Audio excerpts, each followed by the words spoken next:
Okay, let's get started. David asked me to introduce Adam. When we were on break during the holidays and stuff, I started going to Adam's classes. He teaches 2 classes on senior year, and he's a physical therapist, and he's really knowledgeable and helps with fall prevention and balance and all sorts of things. And if you have an ache or want to know how to exercise a body part, he can tell you. So we'll turn it over to you, Adam. Everything working? Good. Awesome. Welcome, everybody. I'm excited to be here. Thank you, Kim, for introducing me. Just by way of introduction, I'm from Washington State originally, and then my family moved to Utah when I was about right before high school. So I got to spend high school and stuff here. I went to BYU for my undergrad. I studied exercise science and did a little bit with gerontology too, which is kind of the study of us as we get older. And then I also went to the University of Utah, and even though it looks like I can't grow a beard, I actually got a doctor of physical therapy. So that's what I do now. I'm a physical therapist, and I get to spend my time helping people when they get injured, things like that. So it's a pretty fun job.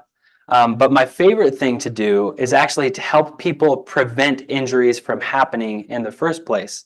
I won't get on my soapbox about that, but I feel like that's a big problem in our healthcare system in general. We spend a lot of time working on treating symptoms of things, injuries or diseases after they happen. We wait till we get diabetes before we start to be concerned about it, or we wait till we get heart disease before we start treating it. And so my personal preference is to think about what are the things that we're likely to have problems with as we start to age, and how can we treat those before they happen? And as it turns out, about those things before they happen is actually much more effective. I think there's a phrase, and maybe you guys know this phrase better, an ounce of prevention. Help me out. What is the phrase? Is worth a pound of cure. Nice. Yeah. So, and I really think that that's true in this case, especially when it comes to taking care of our bodies. So today specifically, I want to talk about falls.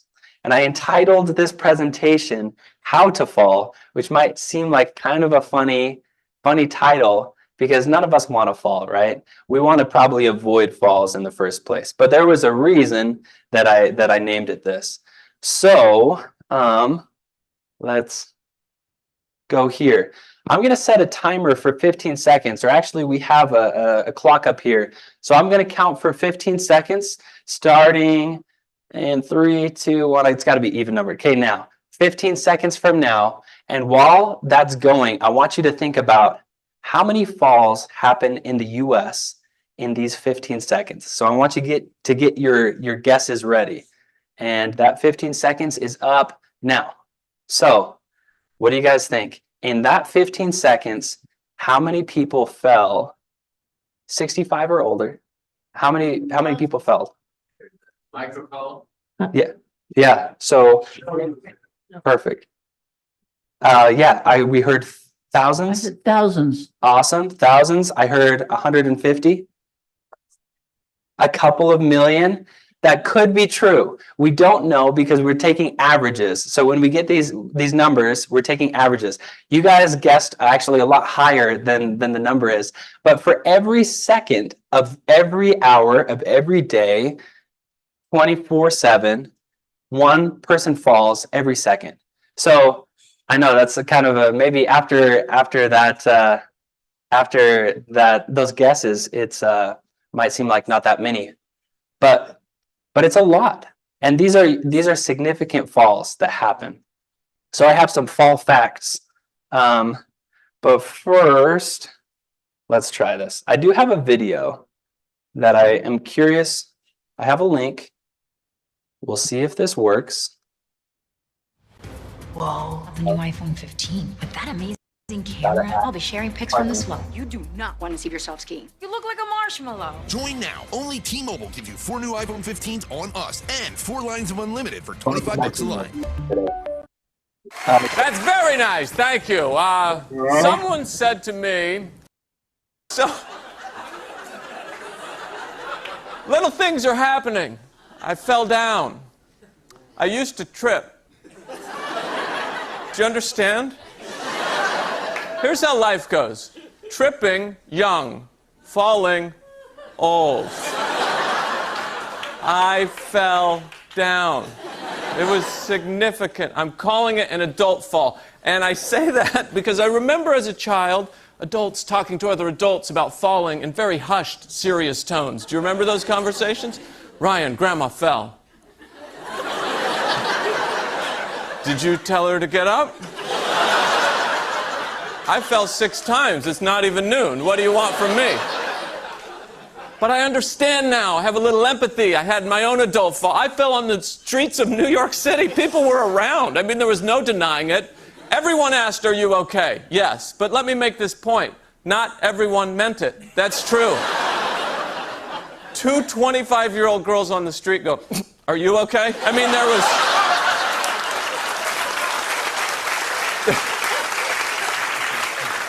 zero empathy in their reaction. The words came out of their mouth. What they actually communicated was, "I wish my camera was on for that. That was spectacular." Are you okay? Has anyone ever answered no to "Are you okay" in the history of falling down? My body was screaming I was not okay. And I still said, "I'm fine. I want to die alone right here. Put the orange..." Anyway, so I thought that was a funny and kind of relevant clip about falling, and so I thought I would share it. And maybe some of those feelings that he had are they feel familiar to us when we fall. A lot of times it can be a really embarrassing thing, and a lot of times we're afraid too. When we fall, that can be a very dangerous thing. So here's, again, some fall facts. Do I have this set up right?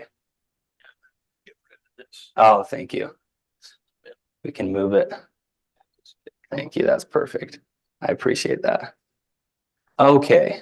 So I believe I can go to the next one like this, or like this, or I have to click on it first. Oh, perfect.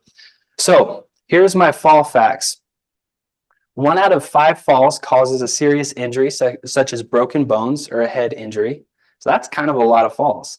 If you think about 1 every second, that's pretty serious. Each year, 3 million older people are treated in emergency rooms for fall injuries. And this one's crazy. Over 800,000 patients a year are hospitalized because of a fall injury, most often because of a head injury or hip fracture. Then this last one. In 2015, the total medical costs for falls totaled more than $50 billion with a B. Medicare and Medicaid shouldered 75% of these costs. So I like to measure wealth in terms of burritos. So if you have $50 billion dollars that are spent on falls, that's a lot of burritos. So the more we can save to buy burritos, the better. That's my personal philosophy. But falls are a big deal, and most importantly, you know, on the broad scale, that has a big impact. But looking more specifically at each of us, that can be a really, really serious thing. So I have a story. My grandpa actually passed away because of a fall. And let me tell you, I wanted to tell you this story because this is typically when people die after falls. This is typically how it happens. So he had osteoporosis. He had very weak bones. So that was something that was present. And when he fell, he broke his back and he was unable to move around a lot. The thing that can be dangerous about falls is when you have a fall and you're unable to keep moving after that, then typically what happens is when you're sitting down for so long, that's not good for your body. And a lot of times people get pneumonia. And that's what happened to my grandpa. So he got pneumonia and he actually passed away. And it's very sad. And but you know, we're all gonna pass away eventually. But my goal after that, and just in general, knowing how we can prevent falls, is to prevent as many as we can, obviously. So falls will still happen. People will still get injured from falls, and people will probably still die from falls from time to time. But there is so much that we can do to prevent that from happening. So hopefully we're all making a little mental goal that that's not going to be the way we go. Maybe something more exciting. I don't know. I would like, a zip line. That sounds cooler. So there's some big words that I'm going to use in this presentation, and I apologize because big words are never fun. But this is a really interesting big word, afferent. Does anybody know what that means? Okay, all right. So I'll explain here in a second. Afferent, there's two types of nerve. We have nerves in our body, and there's two types of nerve signals that happen. I'm going to kind of divide it into two categories. One of them is afferent, and that means the sensation from everything that's happening, all the information that's going into your eyes, all the things you're hearing, when you feel something with your hands, or you feel the wind go past you in a car or something, all of that is sending signals to your brain to tell you what's happening around you. That's called afferent signals. And that's basically sensation. There's another term, it's efferent, which means that's the signals that your brain is sending from your brain out to the rest of your body. So when it comes to balance, we have these two categories that are really important because on one hand, we need to know where we are in space. If we start to fall, we need our eyes to be able to tell us, oh, things aren't quite normal here. And then it goes to your brain, and you need your brain to be able to send that back to your leg to say, hey, I need to take a step to catch myself. So those are the two parts of balance that we have to focus on. Balance is tricky because it's not just about developing strength or range of motion, it's also about developing better sensation through our body. So there's three ways that we get information to our body about balance, and I'm going to talk about those three. The first one is our eye. So there's a really, has anybody seen a picture like this? This is a cross section of an eye. So this is what it looks like on the inside. In the back, this is where we have almost like photo paper or like film, basically. It takes the information in and it transfers that to a nerve and it'll send it to your brain. So that's just fun. But one way that you can improve your ability to get the sensation through your eye, there's a couple different ways, but one way I like to help encourage people to build their eye capacity is through an exercise. So I'm going to have you do it with me.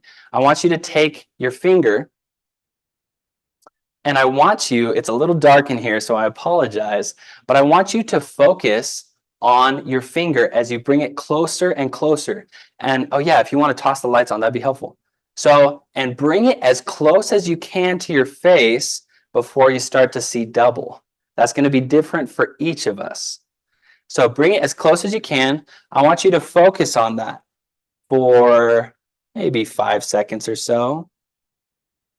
And after about 5 seconds, I want you to keep that finger in the same place, but I want you to look at the opposite wall or look at something that's further away.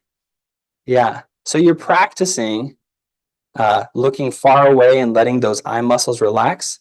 And then you're going to look back at your finger. You might even see if you can bring it a little closer without letting it get out of focus. And you're holding that for 5 seconds. So that's something that you can do. And what we're doing there is we're using our eye, we're practicing stretching out our lens with the little muscles in our eyes.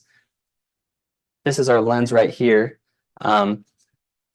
Yeah, so some of us have lenses that don't stretch, and that could be because you had a surgery and you put a homemade, or not homemade, but a man-made lens in there. Yeah, exactly. So in that case, that might not be the best exercise for those of us, but for everybody else, we can do that. Yeah.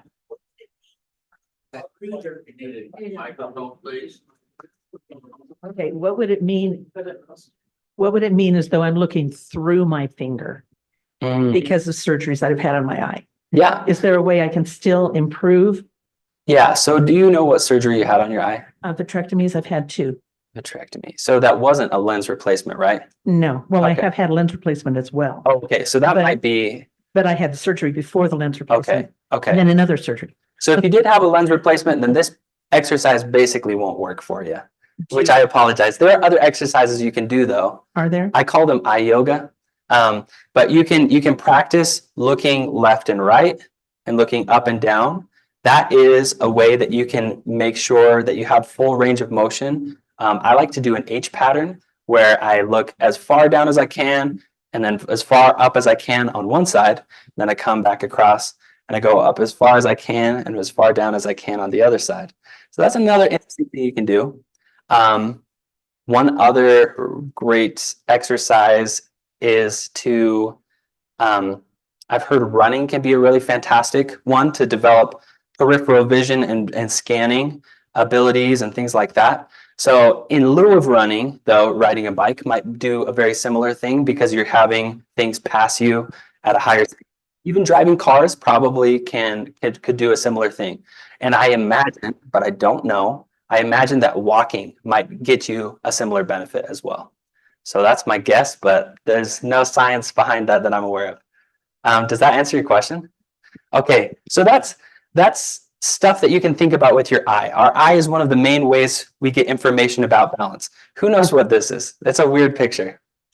Your inner ear, nice. Have you seen these pictures before? Hey, some of us have, some of us haven't. So our inner ear, inside our ear, this sounds crazy, but inside our ear, we have this really elaborate mechanism. It's so interesting. And there's actually 3 loops and they go in an X, Y, and Z axis. So there's a loop that's going this way, there's a loop that's going this way, and then, oh, it's not X, Y, Z. There's a loop that's going kind of at a 45-degree angle. So we have the ability to use those 3 loops, and then there's these other parts as well. They help tell us where our head is in space. So if I am maybe laying down on a teeter-totter, and I'm just sitting in the middle or laying down flat across it, and somebody points it up, even though I have my eyes closed, I would still be able to know that, oh yeah, I'm facing upwards, or oh, I'm getting pointed down. Now, some of that has to do with maybe blood flow going to my head or things like that, but you can also tell just based on where your head is in space, which direction's up. So that's a really, really cool thing. We can use that in a couple different ways. So one of the ways that people test their vestibular system and make it challenged a little bit more is to do things like maybe you're doing a balance activity, but you're turning your head. That makes it a little bit harder for that vestibular system to work. And it's kind of like weightlifting. The harder you make things, the more you challenge yourself, the better your brain gets at using those. So that's your inner ear. The last one is your nervous system.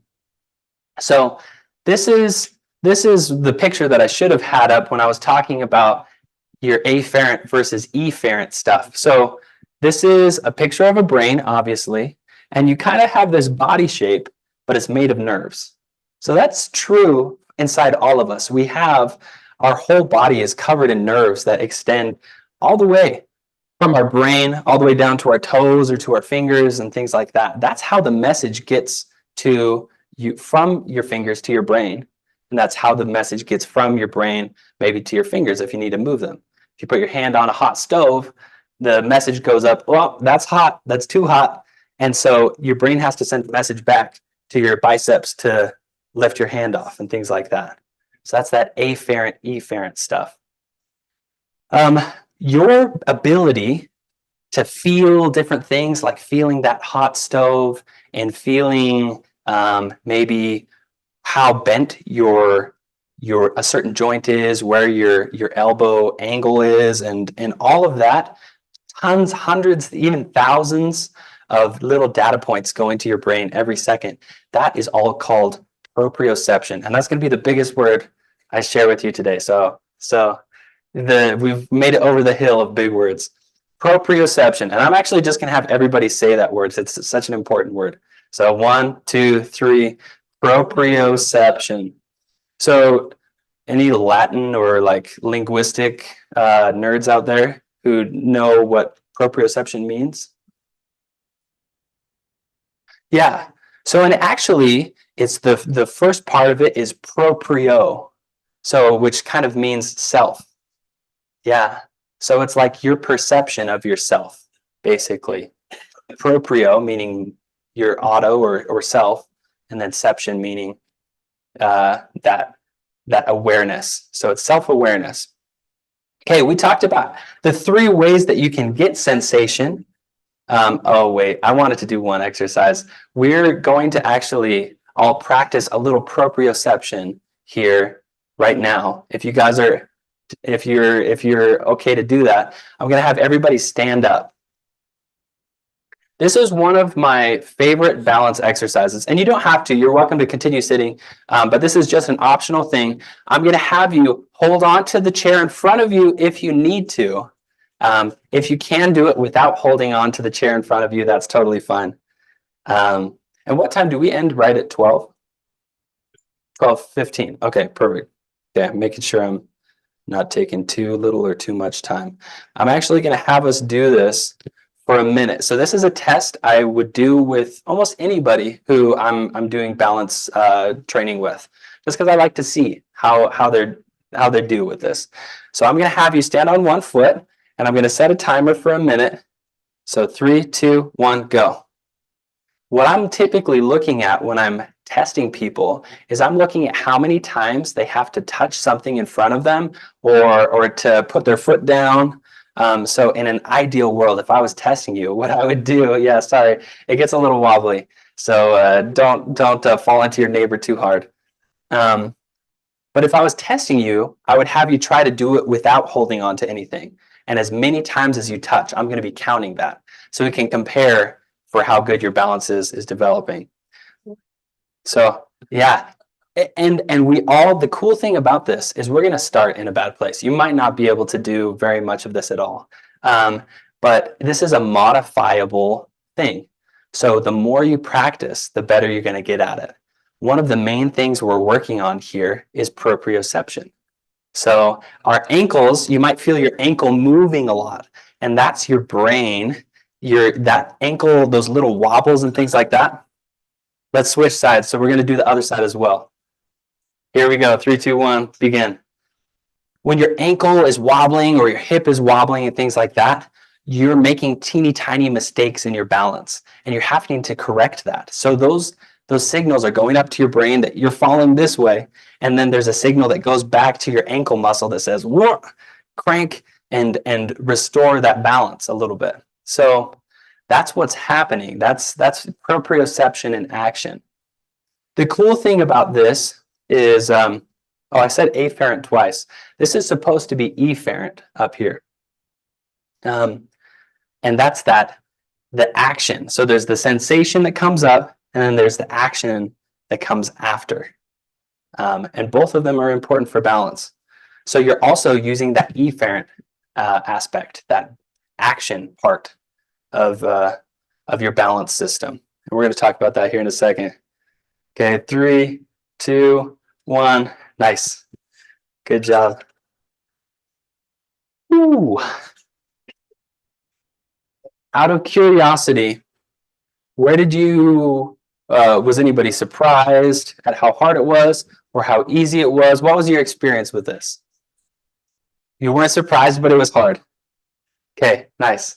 That's good. Yeah. Yeah, I was I tried to do it without holding on to anything. Nice. And so I found myself really wobbling, which surprised me. Yeah. Because I expected to be able to balance better than that. Yeah. It's surprising to us. A lot of times these things sneak up on us. So we've been going most of our lives, and most of the time we don't have to practice standing on one foot. And so we're not as aware of where our ability is. So it's good. I always encourage people to practice doing things that are challenging for their balance. Yeah, go ahead. Why is it so much worse when we get older? Good question. Balance, I mean, why? Yeah. So there's several reasons. The things that we talked about before so who remembers what the 3 things where we get our balance from? There's our eyes, our ears, the big word, proprioception. So that's our nerves, all the information coming from our nerves up to our brain, all the rest of that information. Yeah, perfect. So good question. Our eyes, as we get older, everybody starts to lose peripheral vision just a little bit. And a lot of times people have other eye issues as well. So we have less ability with our eyes. We also have a little bit less sensitivity vestibularly most of the time. People, so a lot of these systems are kind of getting a little bit tired. They're not working quite as well. Our proprioception as well becomes a little less quick. Our reactions become a little less, they happen slower. And so that's true for the nerves going up to our brain, telling us what's happening. But it's also true for going down when we decide we need to make a movement.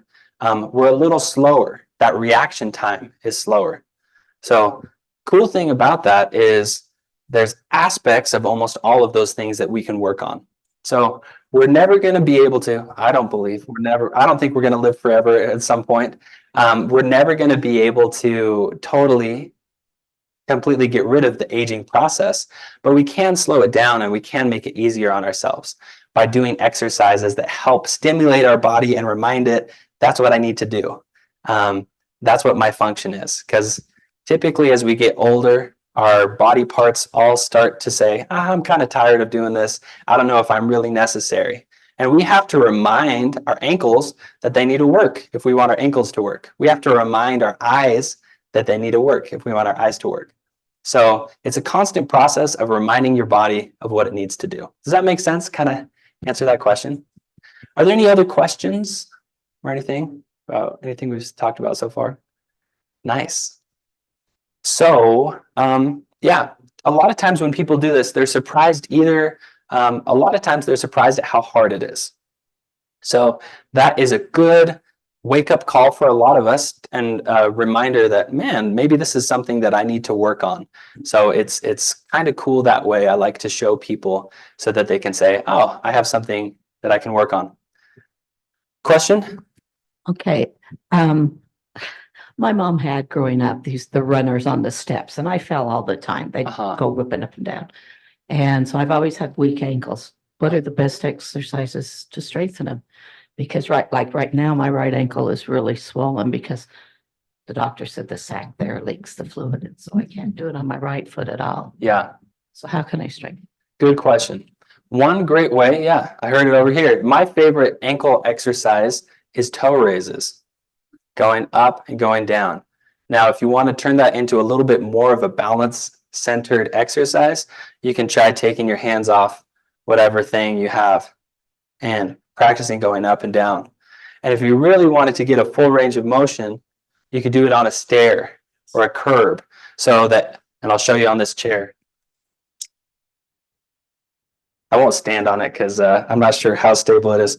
But basically, you'd be going up and down like this, and then instead of just going to neutral where the ground normally would be, you can go, down even further and get that more full range of motion. So that'd be a fantastic thing to do for your ankles. Another one that I like is to work on the front side of your ankles. And I like to have people practice balancing on their heels for that. Now that's quite hard because you can't use your toes.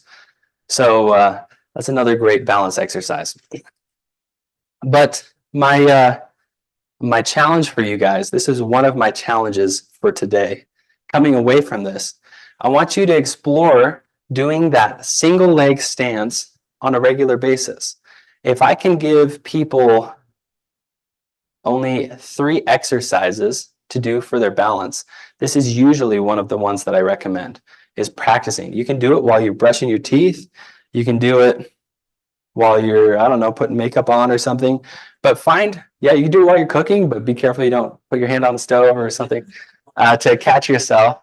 So, or chopping food, that can also be dangerous if you have a knife in your hand or something. So make sure you do it safely.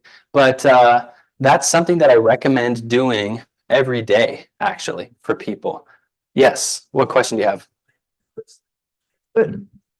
I've noticed that when I do it while I'm barefoot, I do a better job of standing than when I have shoes on.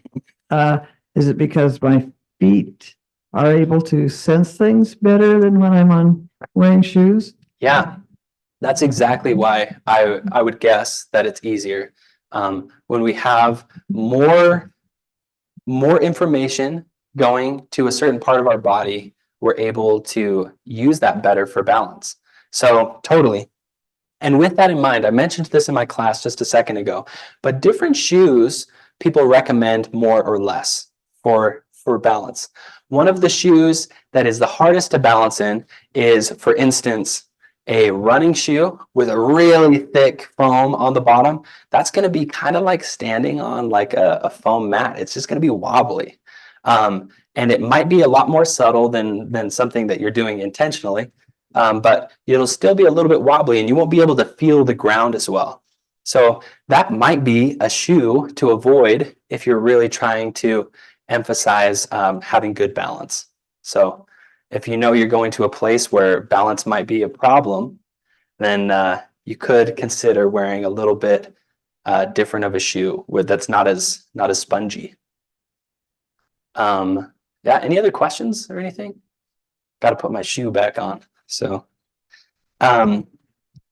hey, with that, while we're talking about it, and I don't want to get too derailed, but while we're talking about it, we've talked just about our bodies, right? But there's lots of aspects of balance. So one of the aspects of balance is our environment. And that's something that maybe I don't talk about as much because I really like the exercise portion of things, but that's very important to think about too. If you have rugs and even cords, for instance, or things that are tripping hazards all over your home, that could be something to change if you want to make sure that you're trying not to fall. Also, you can adjust the visibility of certain things. So sometimes when people are walking upstairs, they'll trip. And part of that could be because they don't see exactly how high each step is, or where one step begins and where the other step ends. So one thing that I've seen people do is they put yellow tape on the edge of each stair. And that's a fantastic way to help improve your visibility for that. So there's lots of different things that you can do for balance that change your environment. But today we're mostly talking about things that you can change in your body to better prepare you for whatever environment you're in. Nice. Okay, so we've talked about the proprioception, we've talked about our eyes, we've talked about our inner ear. So these are three things about the action when the signal's coming back out of our brain and to our muscles that are important. Number one is speed. That has to do with your reaction time, paying attention to thinking about what do I need to do, and then actually sending the signal to your body to be able to move quickly. Out of curiosity, what are ways that you think that you could improve your speed when it comes to balance specifically? Your speed.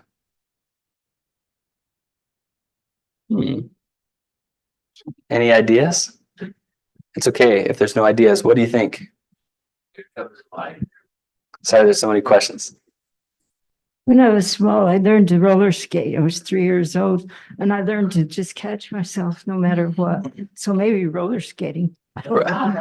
Roller skating, I can confirm it would be a fantastic way to improve your reaction time because you're having to do it on a regular basis. And that's really the key is if you want to practice getting faster, you have to just practice whatever you're trying to get faster at.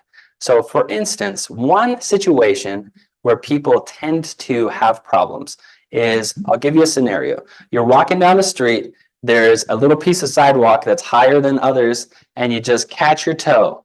And you could go flying forward, your legs are over here, and your head's over here. That's not a good situation. That's a situation where you want to have the speed to be able to get one leg up real quick to catch yourself. So if you think about those types of scenarios, you could practice lifting your leg up very quickly. That'd be a fantastic way to improve your speed. You could do it if you're standing at a table. You could just practice. You could even practice running in place and doing it very quickly in rapid succession. So that'd be a great way. There's also things like when people fall to the side, very similar thing happens. So you could practice stepping out to the side and catching yourself. There's lots of different ways to improve your speed. The most effective way to improve your speed is to do it in a situation that's more realistic.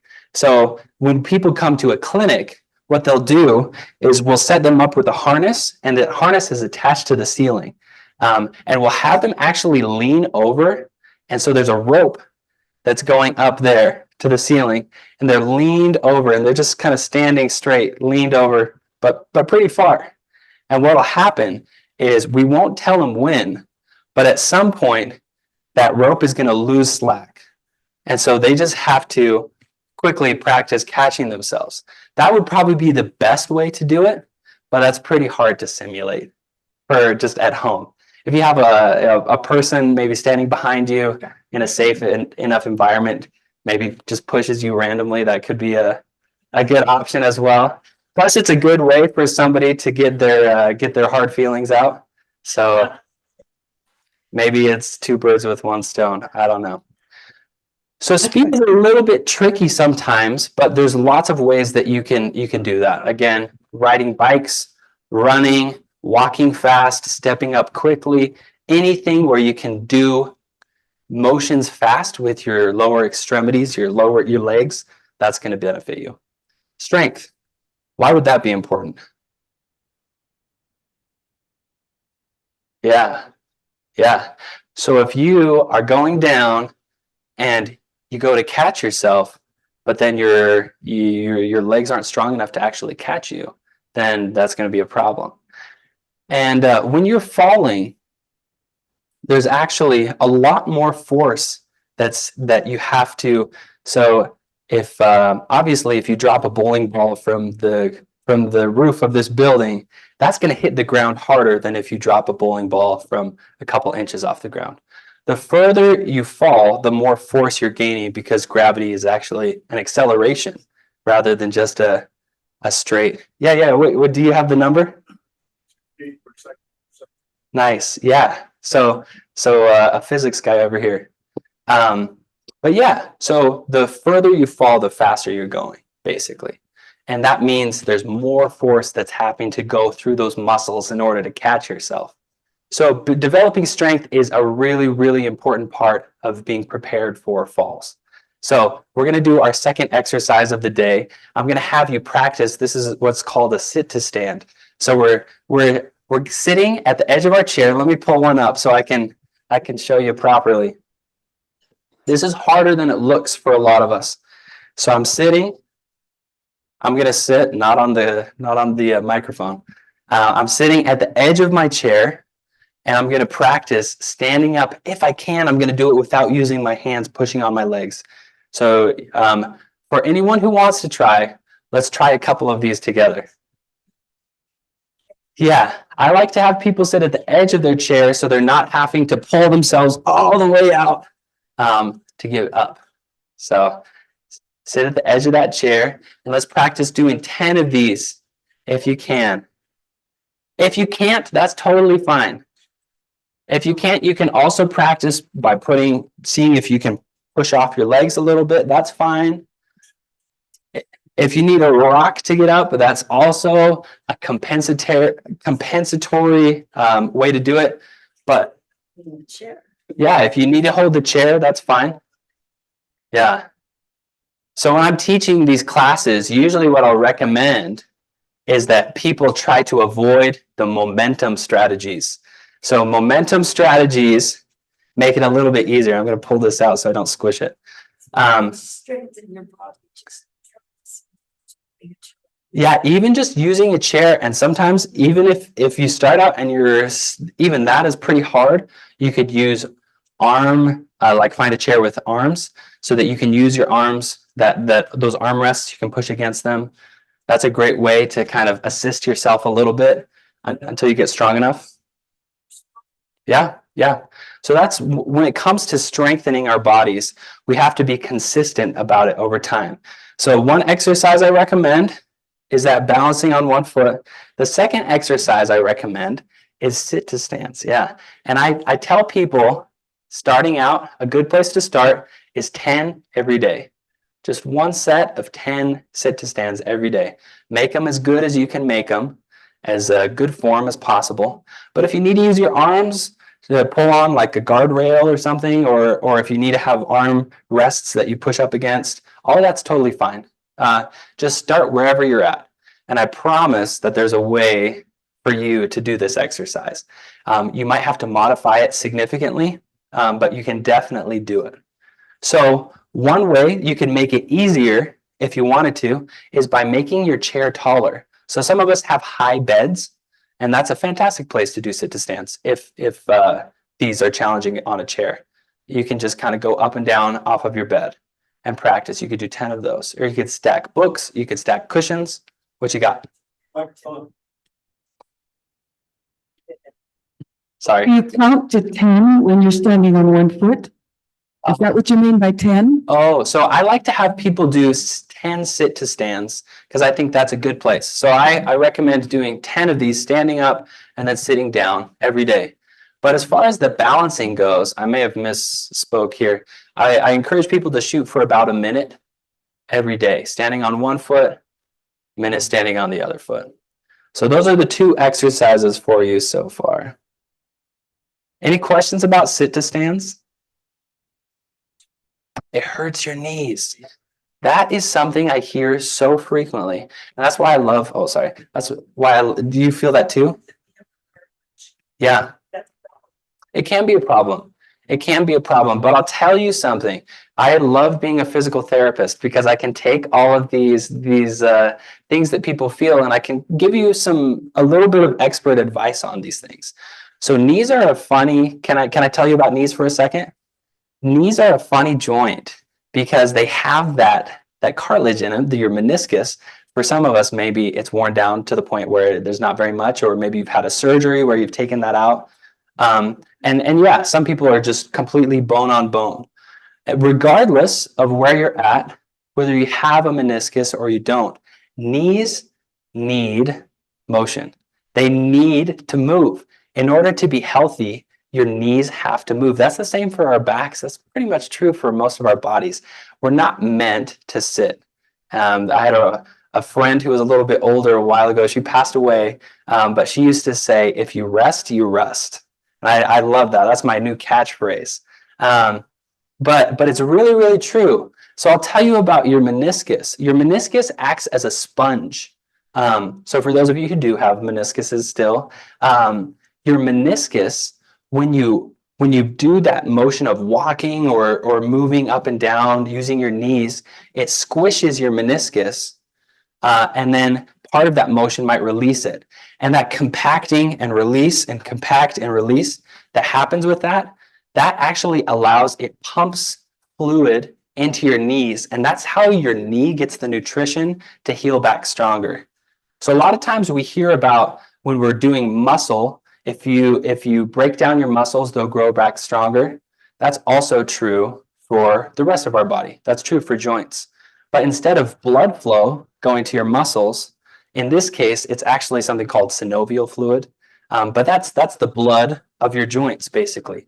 That's how the nutrition from the rest of your body gets to your joint in order to help it heal back stronger. So if anything, I always recommend to people, because you can do too much. You can do too many sit to stands to where you walk away and you're like, oh man, I am really sore. And maybe your knee is swollen up and it just bothers you for the next week or month or whatever, or for a long time after that. So I like to encourage people to start slow. If those sit to stands bother your knee and you're walking around for the rest of the day and you can't really move in the right way, then I recommend starting a little bit higher, or you can use your arms more on those arm rests and different things, and just be consistent. So consistency beats intensity. That's another of my new catchphrases, guys. I'm really all about these catchphrases. but be consistent, because that consistency will help your body it's reminding your body, like we talked about before.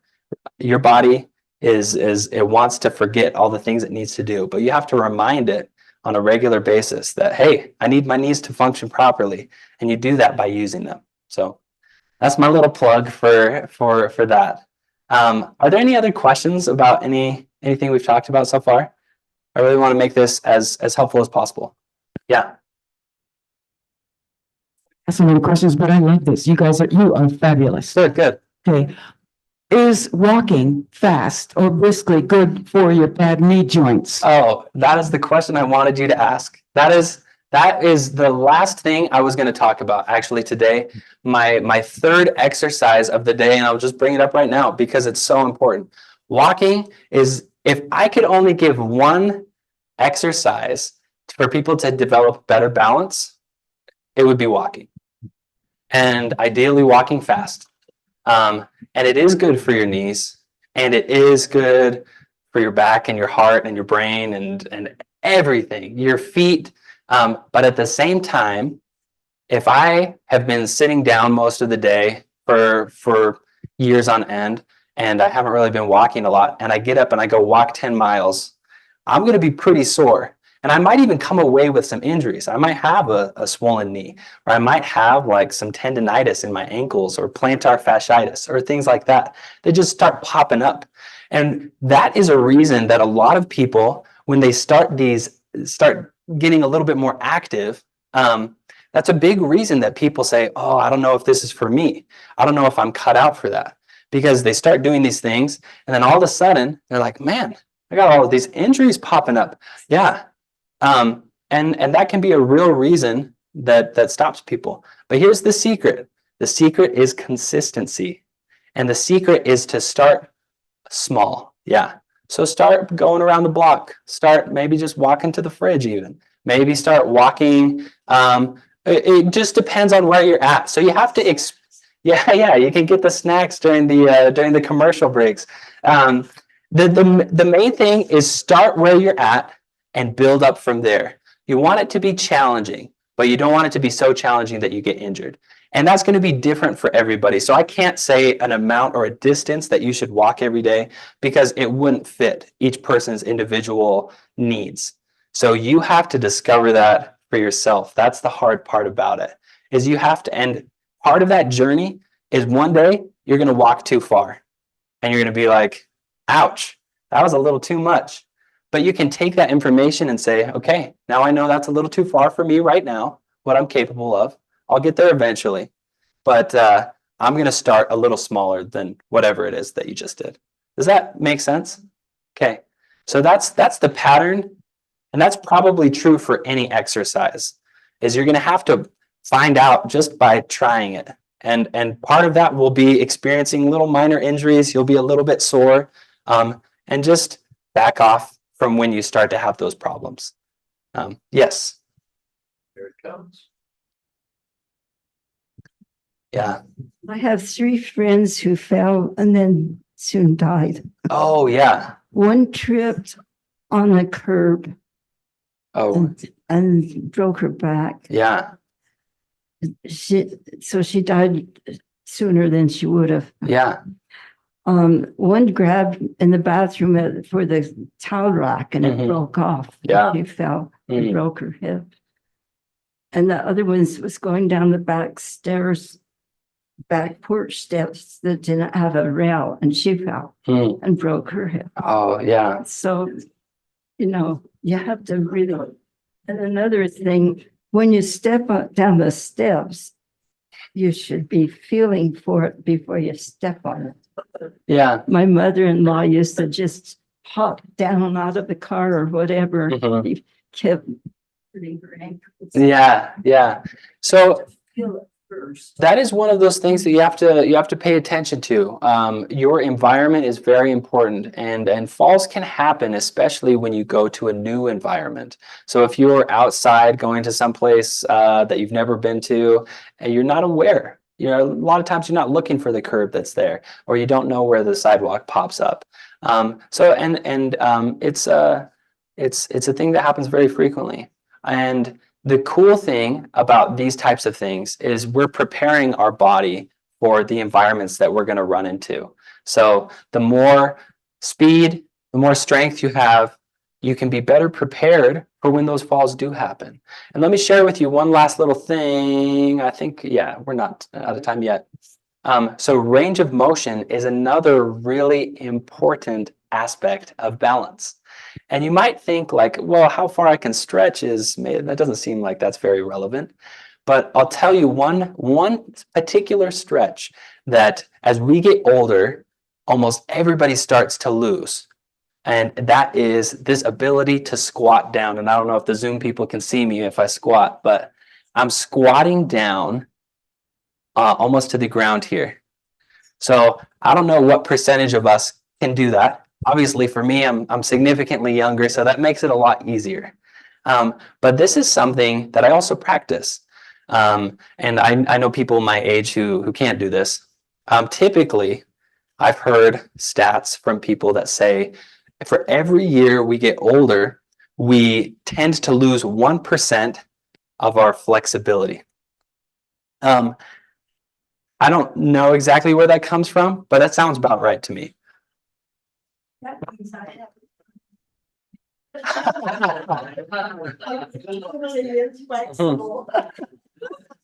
Yeah. So that's a really good point. Like that means if you turn 100, you're just like a complete board. That's not true.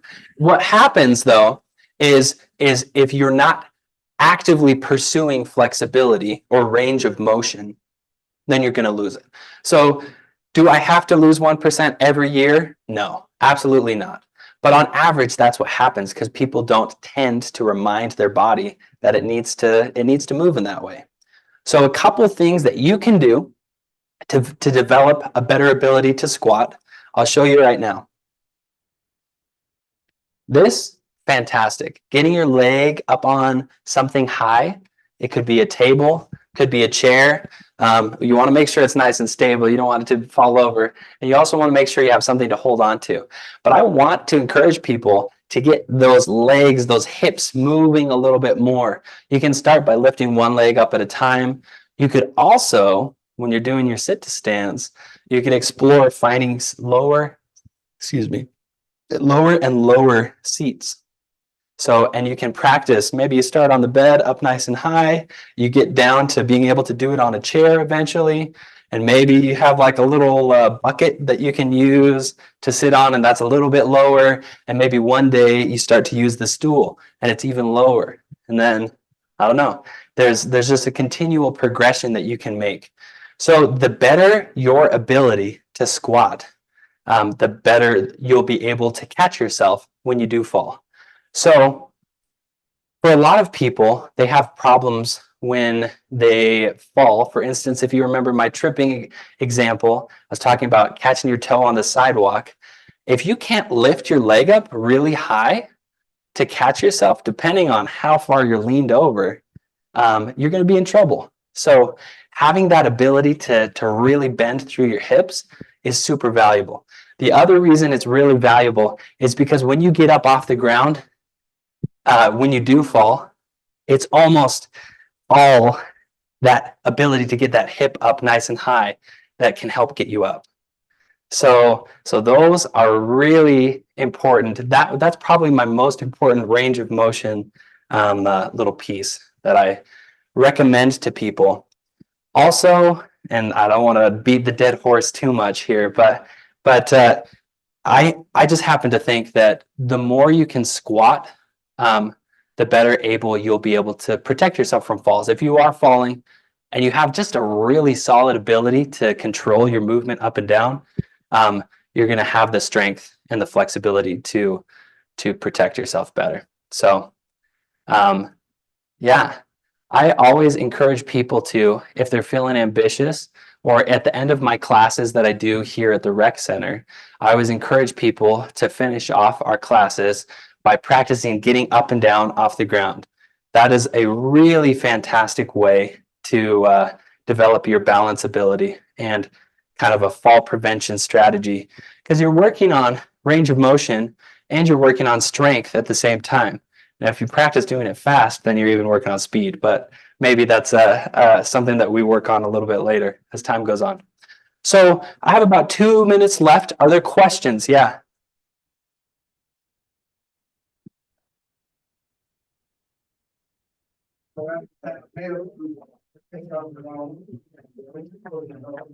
It's like it's not turned on.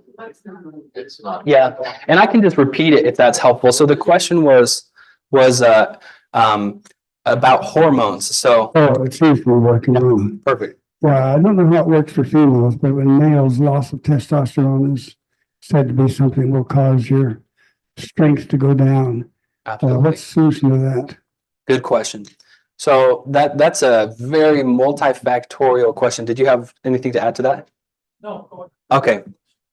Yeah. So there's lots of things. You're absolutely right. When our hormones go down, and this is true for men and women. Men have testosterone that usually goes down, but women also have hormone changes as they get older, obviously. And both of those affect not just your muscle, but it also affects your bone density. And it affects a lot of things about your body's ability to have strength and balance and things like that. So, fantastic question. It's tricky. Testosterone does go down. There's some things that you can naturally do to keep that at bay a little bit. One of them is making sure you get really solid sleep. One of them is exercising. And one of the biggest ones is just pushing yourself to develop more strength, to develop a little bit stronger, maybe a little bit bigger muscles. That will actually increase your testosterone, interestingly.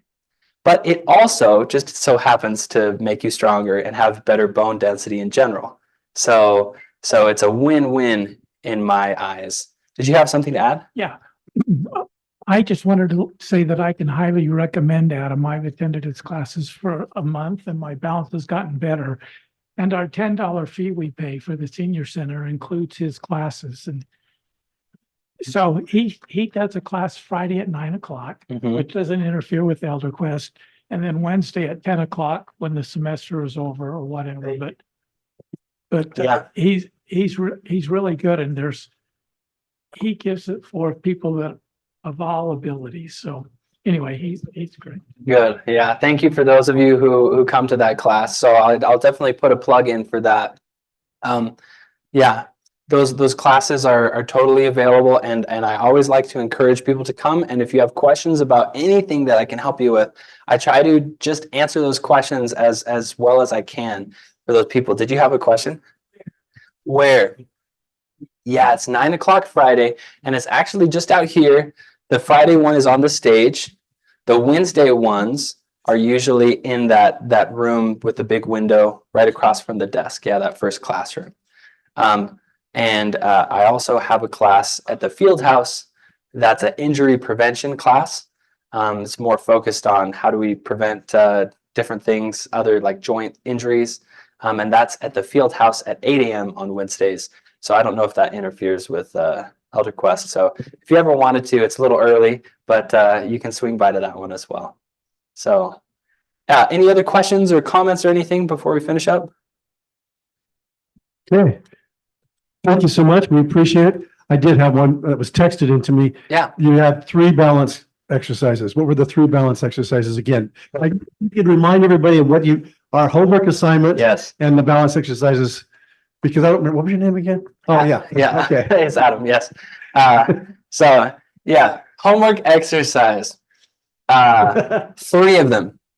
And actually there's an overlap. So my challenge for you and the homework exercises are the same. So number 1 is what you said, walking. I want you to walk every day. I've come to the conclusion that 5 times a week is a reasonable thing to ask.